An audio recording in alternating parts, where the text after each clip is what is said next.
ligne éditoriale, quels sont les sujets sur lesquels je peux déclencher, quels sont les auteurs qui écrivent bien, etc. Ça demande beaucoup de vigilance, beaucoup de compétences et beaucoup de sacrifices. Mais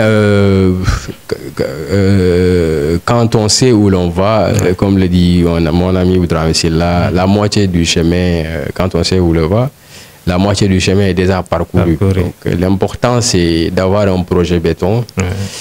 Avant de lancer le projet, essayer d'apprendre d'abord, s'outiller, essayer de comprendre le marché, essayer de comprendre les enjeux.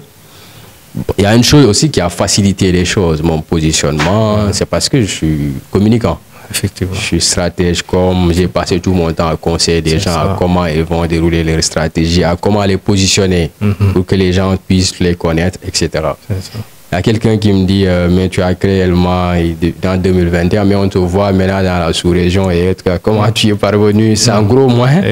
Je dis, mais c'est la stratégie parce que c'est mon job aussi en tant que communicant. Je sais comment me positionner. Je sais comment en fait problématiser dans une communication assez explicite ce que je fais, pourquoi je le fais et comment je compte le faire pour atteindre mes objectifs. C'est impressionnant, c'est vraiment impressionnant. Aujourd'hui, vous allez remarquer de vous-même que le débat sera de haut vol parce qu'on a en face de nous vraiment un grand intellectuel, vraiment un dialecticien hein, de grand niveau. Mais est-ce qu'aujourd'hui, le retour que vous avez de vos éditions est déjà satisfaisant? Ça vous fait penser à beaucoup plus vous donner? Oui, on a des retours satisfaisants. Tout comme on a des suggestions. Parce que moi, je suis quelqu'un qui est un perfectionniste. C'est ça, important. Qui tout le temps veut faire les choses de manière excellente. C'est ma façon de voir les choses. Mais je suis quelqu'un qui contrôle les résultats, en fait. Donc, qui contrôle les résultats. C'est-à-dire qui veut avoir une idée claire du résultat. Parce que je me rends compte, en fait, que c'est les résultats qui peuvent me mener loin.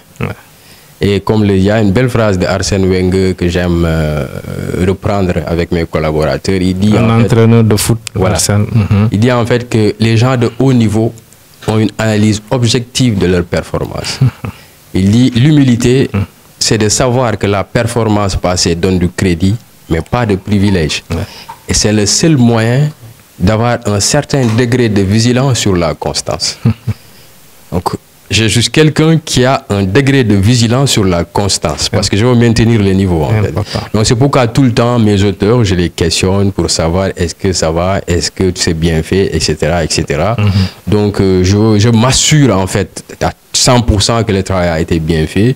Et c'est peut-être pourquoi nous avons aujourd'hui beaucoup d'auteurs aussi bien du Sénégal que de la sous-région. Est-ce que vous avez des échos sur le plan carrément scientifique de l'approche que les grandes maisons d'édition ont sur Elma Édition? Oui, en fait, il y a des éditeurs qui nous connaissent. Mais moi, le plus important pour moi, c'est pas que les autres nous connaissent, mais c'est ce qu'on fait de particulier. C'est comment on se démarque des autres. C'est quelles sont les idées qu'on va mettre en place pour pouvoir en fait marquer la différence. Moi, je suis communicant. Quand j'ai quelqu'un que je dois conseiller pour une élection ou autre, la première chose que je fais, c'est une analyse SWOT, un diagnostic stratégique. Naturellement, j'essaie de savoir qu'est-ce que les autres ont fait. C'est parce que je suis parti de qu'est-ce que les autres ont fait, comment ils ont échoué, pourquoi ils ont échoué pour pouvoir faire ce que je fais. Donc, c'est que les autres nous suivent. Peut-être, en fait, ça ne m'intéresse pas trop, mais que je ne donne pas aux autres le moyen de nous descendre, peut-être que c'est ça qui m'intéresse. C'est pourquoi je contrôle les résultats. Parce que finalement, je suis dans un marché où je suis un entrepreneur et maintenant, on parle de concurrence en entrepreneuriat. Le plus important, c'est bien faire le job, c'est d'avoir en fait des retours satisfaisants, mais c'est de ne pas perdre de vue l'objectif principal. Et c'est aussi tout le temps apprendre et essayer de renforcer. J'ai environ ici 10 livres qui ne parlent que d'édition. Tout est commandé en France par des amis éditeurs là-bas. Donc, Et je continue d'apprendre dans le domaine, je continue de faire des recherches, je continue de réajuster en fait ce qu'on fait. Je continue encore de rendre la chose parfaite. Donc on est en train aujourd'hui de renforcer notre équipe. C'est ça. Aussi bien notre équipe de correction que notre équipe de rewriters, quoi. Ouais. Mais par rapport à l'objectif que vous êtes assigné, est-ce que c'est dans le long terme? Est-ce que dans l'immédiat, en tant que quelqu'un qui il veut vivre de son job, de son entreprise, entre autres, est-ce qu'on peut dire qu'aujourd'hui, l'objectif est atteint ou bien il est loin d'être atteint? Bon, moi, je suis naturellement quelqu'un qui est tout le temps dans la prospective. Peut-être que c'est l'analyste, peut-être que c'est le conseiller. Parce que moi, en fait, au fond, c'est pas ce qui se passe tout de suite, souvent qui m'intéresse. Mais c'est ce qui peut se passer dans 3, 4, 5 jours. Peut-être quand tu as l'habitude de conseiller les gens.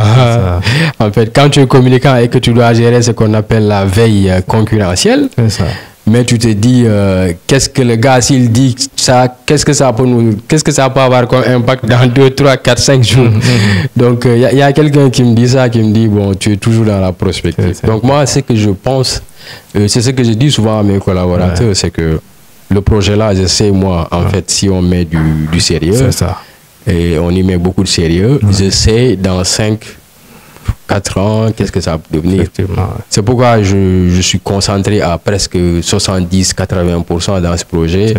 Je pouvais peut-être dire c'est avoir un autre job quelque part à temps plein, mais même Jeune Afrique, je suis à temps partiel.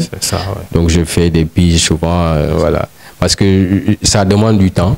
Et je ne suis pas sûr en fait que ce temps que j'y mets, que ce sacrifice que je fais, que quelqu'un d'autre peut le faire. C'est pourquoi moi je suis obligé de donner l'énergie à 100%. Maintenant, si on arrive à atteindre le sommet, et je crois que ce serait important. Je crois qu'aujourd'hui nous sommes arrivés à un niveau assez important. Un niveau où on a en fait un point de non-retour, certainement. On a fait nos preuves en fait, parce qu'il y a une phrase qui me revient toujours. Peut-être que c'est les gens que j'ai côtoyés qui ont reçu. Peut-être que c'est ma formation, peut-être que c'est mon éducation. Toi, tu connais ce que je dis toujours, que je dois faire mes preuves. Je dis, ceux qui ne croient pas en moi me challenge en fait. Donc je dois leur montrer qu'au fond je suis capable. Et je pense que c'est ça, quoi. Quand on est jeune, quand on a la chance de rester en vie, quand on a la chance d'avoir la santé, il faut développer les compétences. Et quand on a les compétences, il faut travailler dur, parce que c'est Arsène qui le dit aussi. Aussi important que soient tes compétences, aussi importante que soient tes compétences, si tu ne travailles pas dur, si tu n'essaies pas de maintenir le niveau, mais ça ne marche pas. Donc c'est pourquoi on essaie de faire nos preuves, et Dieu sait qu'aujourd'hui on a fait nos preuves, on a une certaine notoriété, nous sommes une certaine, en fait nous sommes aujourd'hui une certaine certification de confiance. Je pense que c'est ce qu'on a pu réussir, c'est ce qu'on a pu prouver jusqu'ici, c'est en fait les zones de confiance qu'on essaie de lancer aux gens. Exactement comme le disent les Anglais, je pense qu'on est en train de nous tous d'apprendre encore une fois, parce que quand vous avez en face de vous quelqu'un qui est dans la perfection, qui est dans la réflexion de manière permanente, qui est dans la recherche du parfait, comme on peut l'imaginer, vous êtes encore avec vous un grand intellectuel. Mais est-ce qu'aujourd'hui, vous avez une idée quelque peu transversale de l'écriture, de l'édition, avec votre petite expérience depuis combien d'années? Oui, il y a une différence, beaucoup de différence entre comment ça se passe par exemple en France et en Afrique. Et ici, on n'a pas peut-être atteint un certain niveau. Et d'ailleurs, c'est pourquoi Elma est née. C'est ça. C'est pour essayer, c'est ce que j'ai dit à certains de mes partenaires, que moi, ce que je veux, c'est d'apporter quelque chose quelque chose d'assez particulier, qui n'a jamais été fait en Afrique. Parce qu'il faut que dans chaque domaine, et je l'ai dit, dans chaque domaine, il y a des dragons africains, des entrepreneurs africains qui sont en train de faire leurs preuves. Mais il faut que la vision d'abord soit claire. Et pour que la vision soit claire, il faut d'abord connaître le pourquoi de l'engagement. Il y a un problème à régler. Et ce problème à régler, c'est pourquoi on se positionne. Déjà en Afrique, on n'a pas de grand prix littéraire. Par exemple, tout le monde crie ici avec le prix Renaudot et le prix Goncourt. Mais le prix Goncourt, ce qu'on donne en fait ne fait même pas 15 000 francs CFA. Mais tu sais, ce qui est important avec ces prix, c'est la symbolique. Il faut qu'on donne en fait aux Africains le sens de la symbolique. Parce que beaucoup, ils ont le sens du matériel. Le sens du matériel. Et d'abord, le savoir, c'est d'abord une affaire de symbolique. C'est la symbolique, c'est la symbole. C'est pas matériel en fait. Ça peut générer le matériel, puisque c'est à travers le savoir, à travers ce qu'on sait, à travers le savoir-faire qu'on